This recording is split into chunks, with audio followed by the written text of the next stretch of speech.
Hi, just wanted to spend a quick minute to show you how to access the photographs that we have at the Edith Bowen website. Obviously, the first thing you need to go to is the Edith Bowen website, edithbowen.usu.edu.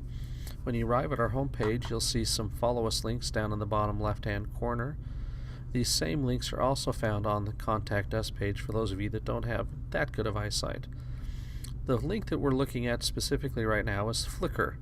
Flickr is a photo sharing web service, and by clicking on either one of those two buttons, it'll open up the Edith Bowen Flickr page.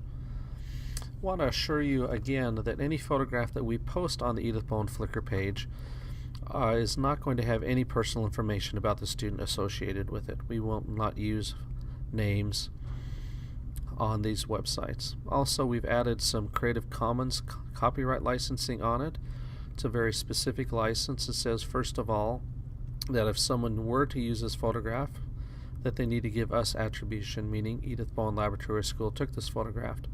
Second, they're not allowed to use this photograph for any commercial purposes, which will prevent it from going up on the side of a bus or on a billboard. Third, they have to share alike, meaning that they can't modify or crop or use portions of this photograph for other purposes. Those three Creative Commons attributes allow us to keep control over the photographs, and they do prevent people from misappropriating the use of these photographs.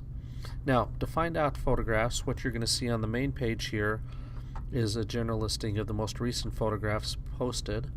However, we also have sets, which over here on the right hand side, this is the Teton Science School. We have photographs from Mrs. Karyopolis' class and Mrs. Jensen's. Let's take a look and see what Mrs. Karyopolis' class was up to.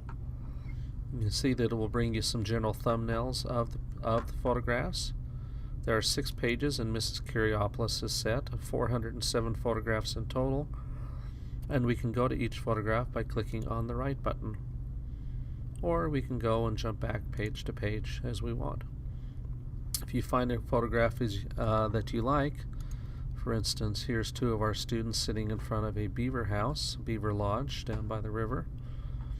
And if this is a photograph that you would like to have for your own, maybe print off because one of these 2 boys is your student, then if you go to Actions and View All Sizes, you'll be able to look and get a high quality photograph suitable for your purposes.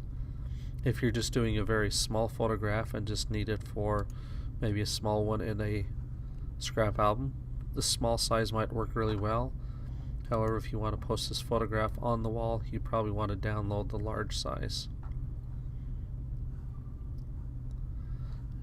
Now, photographs at the Edith Bowen website, we're going to categorize by topics once again.